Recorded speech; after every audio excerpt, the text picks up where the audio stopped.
자, 오늘 하이델베르크 요리 문답 96문, 97문, 98문 한 세 가지 문답을 먼저 좀 같이 읽고 말씀의 맥을 좀 이어가도록 하겠습니다. 96문에 제2계명에서 하나님께서 원하시는 것은 무엇입니까?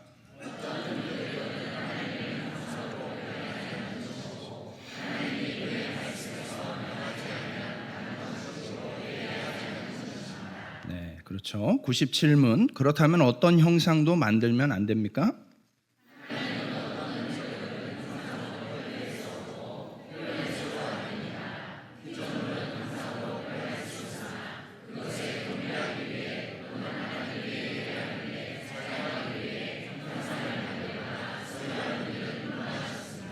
네. 98문. 그렇다면 교회에서는 평신도를 위한 책으로서 형상들을 허용해서도 안 됩니까?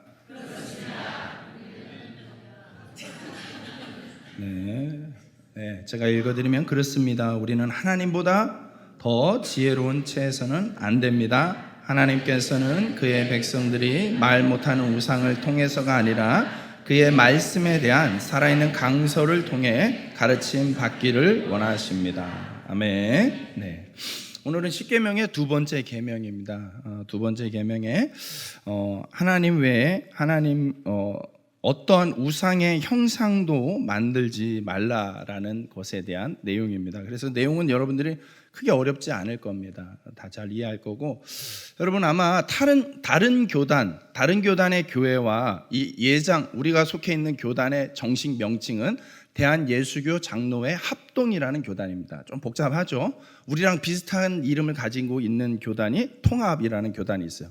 늘 헷갈릴 거예요. 그죠? 여러분들은 합동이냐 통합이냐 이렇게 물어보면 헷갈릴 텐데, 외형적으로 교회 분위기로 구분할 수 있는 방법 중에 하나가 뭐냐면 예배당 안에 십자가가 없습니다. 우리 예장 합동교단은 십자가를 두지 않습니다. 근데 통합은 가면은 십자가가 있어요. 물론 교회마다 좀 차이가 있을 수는 있겠지만 일반적인 교단의 어떤 분위기로 보면은 통합 측은 십자가를 두는데 우리 합동은 십자가를 두지 않습니다.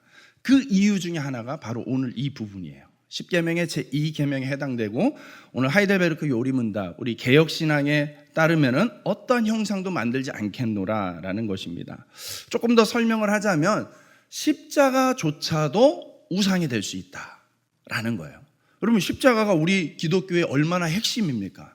핵심 중에 핵심 아닙니까? 기독교가 기독교로 존재할 수 있는 이유는 십자가가 핵심이에요. 예수님이 십자가 지는 사건이 아니면은 우리의 구원은 있을 수가 없는 거예요. 그만큼 핵심임에도 불구하고 그것이 어떤 하나의 형상으로 존재하게 된다면 자칫 처음의 의미와 상관없이 그 본질을 잃어버리고 우상으로 전락할 수도 있다라는 거. 그것이 우리가 지극히 극도로 예민하게 경계하고 있는 부분이라는 거예요. 그래서 오늘 이 계명은 너무 쉬운 내용이에요. 너무 분명한 내용이에요. 그래서 여러분들이 헷갈려 하지 않고 잘 이해할 수 있습니다. 자, 우리 성도의 신앙의 자세는 뭐냐면 하나님의 기쁨이 되는 것을 우리의 삶의 목적으로 삼습니다. 그래서 하나님을 기쁘시게 해드리는 것이 목적인데, 여러분 하나님을 기쁘시게 하기 위해서 하나님이 원하시는 대로 이제 하는 게 중요하다는 것이죠. 내가 정말 하나님의 기쁨이 되고 있는지 그렇지 않은지 그것을 자가 진단으로 알 수 있는 질문이 있습니다. 내가 하나님을 기쁘시게 하기 위해서 무엇을 해드리기 원하는가, 무엇을 하고 있는가? 이 질문은 조금 위험한 질문이에요. 내가 하나님을 기쁘시게 하기 위해서 내가 무엇을 하는가가 아니라 주님이 내가 원하시는 대로 하는가, 이게 중요한 질문이 되는 겁니다. 주님이 우리에게 원하시는 것이 무엇인지 우리가 어떻게 알 수 있습니까? 하나님은 성경을 통해서 우리에게 그 방법을 알려주셨습니다. 성경 전체에 녹아있는 하나님의 권리를 요약하고 있는 내용이 바로 이 십계명이에요. 그래서 십계명은 하나님이 우리에게 무엇을 원하시고 무엇을 기뻐하시는지를 나타내 보여주시는 말씀에 대한 요약이 됩니다. 그래서 지난주에 우리가 잠깐 살펴봤던 1계명, 모든 계명의 근원이 된다고 표현할 정도로 중요하고 바탕이 되는 1계명, 하나님 외에 다른 신을 내게 있게 하지 말라. 하나님 대신에 다른 걸 섬겨서는 안 된다는 거예요. 하나님과 나란히 어떤 하나님도 섬기고 돈도 섬기고 뭐 사람도 섬기고 권력도 섬기고 있을 수 없다라는 거예요. 하나님을 대신하는 거는 물론이거니와 하나님과 동등한 위치에 그 어떤 것도 두어서는 안 된다라는 것이 1계명의 핵심이죠. 오직 하나님이에요. 오직 하나님께만 예배해야 됩니다. 오직 하나님께만 섬겨야 됩니다. 오직 하나님만 의지하고 하나님의 인도하심을 따라야 됩니다. 그것이 1계명이죠. 2계명은 1계명이 예배의 어떤 대상을 얘기하는 거라면 2계명은 예배 방식에 대해서 말씀하고 있습니다. 내 생각에 근거해서 하나님을 기쁘게 하는 방법으로 예배하는 것이 아니에요.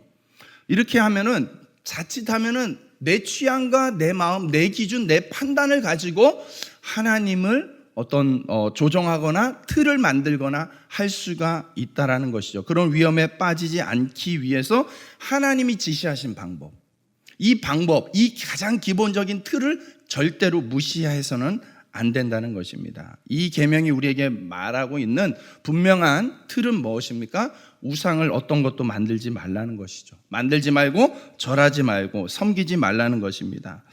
여러분, 교회를 다닌다고 하면서 집에다 신주단지 모셔놓고 있지는 않죠. 교회를 등록하고 예수님을 영접했다고 하는 순간 여러분 신주단지 없애죠.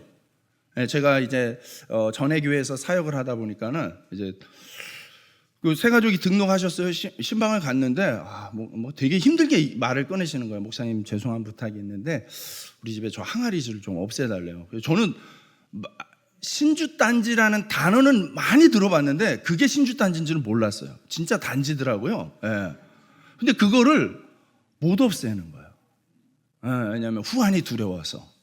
후환이 두려워서 그분이 막 그러더라고요. 그래서 저는 뭐 무식하면 용감하잖아요. 아무 생각 없이 그냥 갖다 내다 버렸어요. 그래서 쓰레기 분리수거에다가 내다 버려드렸는데 뭐 그 뒤로 아주 그분이 뭐 아주 밝아지셨어요. 이렇게 환해지시고. 그렇죠. 우리가 예수님을 믿기로 작정하고 영접하면 다른 어떤 형상을 만들어서는 안 되는 거예요. 하나님을 대신하는 것들을 만들어서는 안 된다는 거예요. 근데 여기서 이제 이거는 분명한데 뭐냐면 착각할 수 있는 게 뭐냐면 어떤 대상, 어떤 물건, 어떤 현상에다가 하나님의 위치를 대입을 시켜 놓는 거예요. 그러면서 자기 판단에 저것이 하나님으로서, 나의 하나님으로서 그렇게 섬기고 있다라는 착각을 가지고 있는 것, 이런 것들이 위험하다는 것이죠. 여러분, 하나님의 사람 모세가 시내산 꼭대기에 올라가서 40일 동안 연락 두절됐습니다. 밑에 있는 백성들은 얼마나 불안합니까? 자기들은 광야가 처음인데 여기가 어디쯤인지, 어디로 가야 되는지, 그 다음 스텝은 무엇인지 아무것도 몰라요. 근데 연락이 안 돼요. 불안하죠. 그래서 아론을 다그쳐가지고 그들이 뭘 만듭니까? 금송아지를 만들어요. 여러분, 왜 금송아지를 만들었을까요?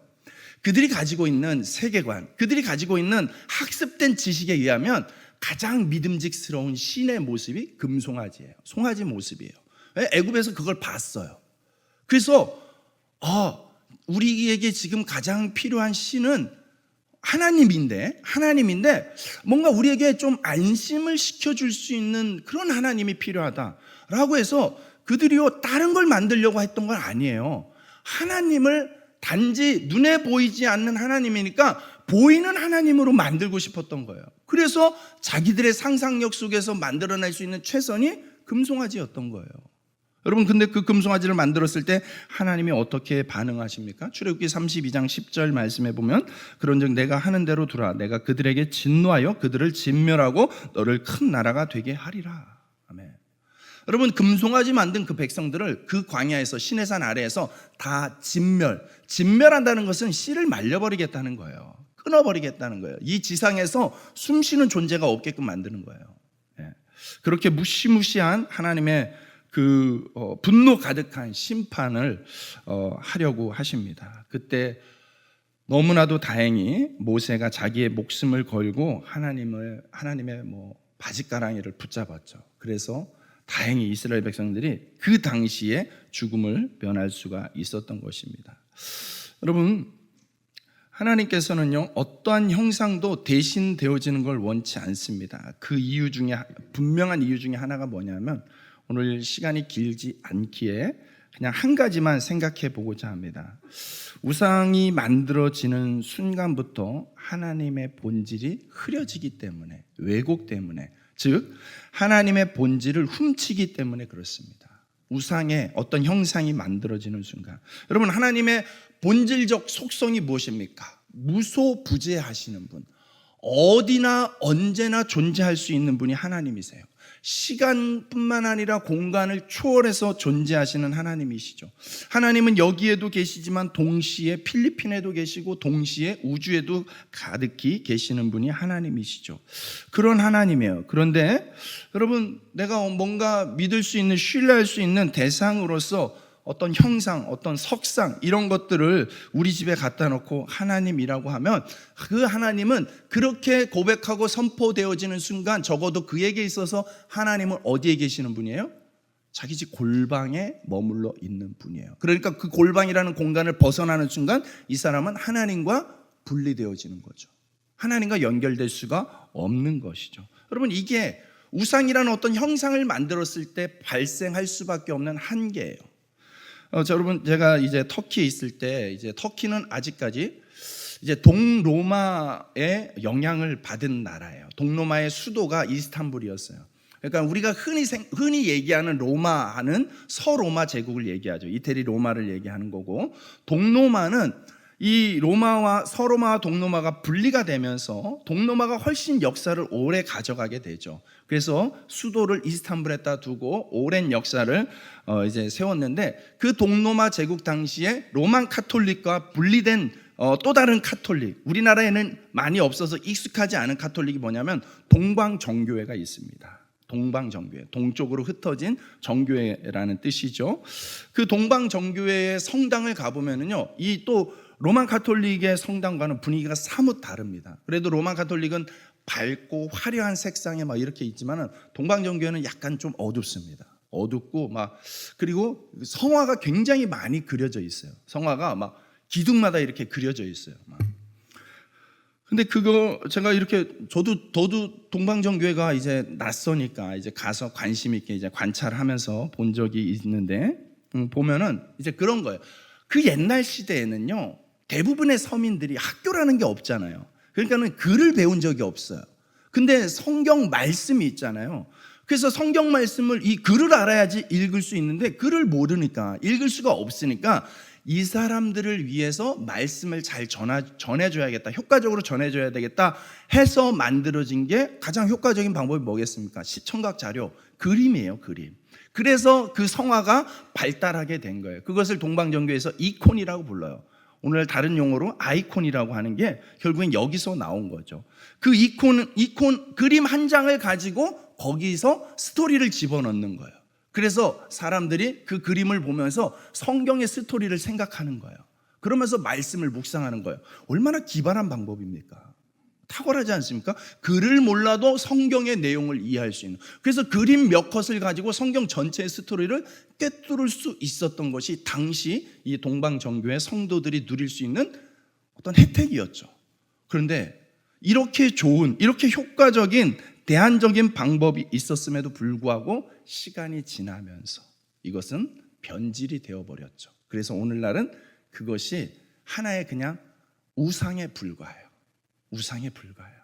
물론 그 중에 아니라고 이렇게 주장하는 분들도 있을 수 있지만, 상당히 많은 분들이 그냥 거기에서 이렇게 그들이 말하는 성호를 긋고 초에 촛불 옮겨놓고 그래서 잠깐 그 앞에서 기도하고 하는 게 뭔가 이렇게 어떤 신앙적인 어떤 행위들을 대신해주는 그런 식으로 그냥 우상으로 전락을 한 거예요. 거기에 하나님, 예수 그리스도, 이 신실함이 온데간데 없어진 거죠. 그래서 카톨릭 신자들은 예수님의 이름으로 굳이 기도하지 않아도 되죠.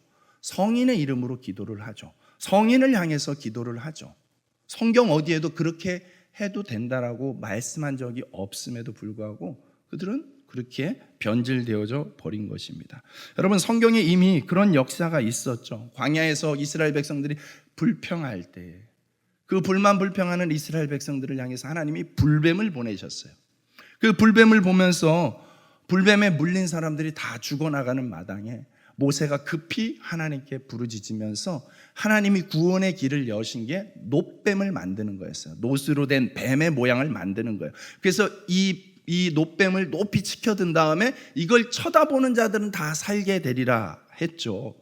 그래서 정말 쳐다보기만 해도 살았어요. 여기서 쳐다보지 않은 사람은 다 불뱀에 물려서 죽었어요. 여러분, 그 놋뱀을 쳐다보고 살아난 사람들의 마음속에 그 놋뱀이 어떤 존재입니까? 놀라운 하나님의 섭리죠. 구원의 은총이죠. 그래서 여러분, 이스라엘 백성들이 이 놋뱀을 1000년 넘게 가지고 있습니다. 없애지를 않아요. 여러분, 훗날 이 놋뱀이 언제 없어지냐면 히스기야 왕 때 와서, 그때까지 이 출애굽 당시에 그 놋뱀을 가지고 있었어요. 여러분, 분명히 놋뱀이 처음 만들어질 때는 우상으로서 만들어진 게 아니에요. 하나님의 놀라운, 당장 죽어가고 있는 사람들을 살리는 구원의 기가 막힌 도구였단 말이에요. 근데 시간이 지나면서 사람들은 그것을 우상단지로 변질시켜 버린다는 것이죠. 여러분, 왜 법궤가 없겠습니까? 왜 십자가가 없겠습니까? 왜 예수님의 세마포가 없겠습니까? 그게 사람들 손에 들려지는 순간 그것은 우상이 되고 맙니다. 터키에 가면은 폴리갑이라는 성인이 이제 순교를 당한 성당이 있어요. 그 성당 입구에 가면은요, 예수님이 돌아가실 때 얼굴을 감쌌던 세마포가 있습니다. 하얀 세마포가. 그래서 그 자세히 보면, 그 이야기를 듣고 자세히 보면 예수님 얼굴이 보여요, 거기서. 네. 여러분, 근데 그게 진짜일까요?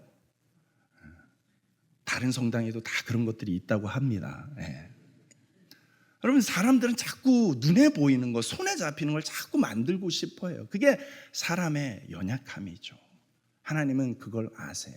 그걸 아시기 때문에 굳이 1계명으로도 충분한 내용인데, 뭔가 2계명은 형상을 굳이 만들지 말라고 하는 거는 뭔가 약간 1계명에 좀 이렇게 뻗어나온 가지 같잖아요. 삽입된 구절 같잖아요. 부록 같잖아요. 왜 그렇게 하실까요? 인간의 속성을 너무 잘 아시는 거죠. 그래서 하나님은 어떤 형상, 보여지는 것으로, 손에 잡히는 것으로 제한될 수 없다는 거예요. 무소부재, 언제나 어디나 계시는 하나님. 그 하나님이 그렇게 존재하는 가장 궁극의 이유는 뭘까요? 저는 이 말씀을 묵상하면서 이 말씀이 제게 큰 은혜로 다가왔어요. 하나님이 무소부재로 존재하시고 어떤 형상으로서 시간이나 공간의 제약을 받지 않으려고 이 계명을 이렇게 길게 써가지고 설명을 해가지고 해놓으신 궁극적인 이유가 뭘까요? 하나님은 언제나 어디서나 우리와 함께 하고 싶어 하십니다.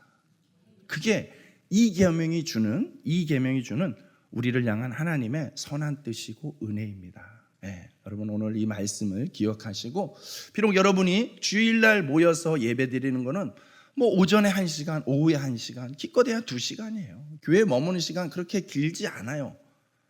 자꾸만 오해를 하시는데 길지 않습니다, 여러분. 일주일 동안에. 네. 그렇죠? 네. 그렇지만 여러분이 교회 문 밖을 나가서 일상의 삶을 살아가는 그 삶의 터전에서도 여전히 하나님과 함께 할 수 있습니다.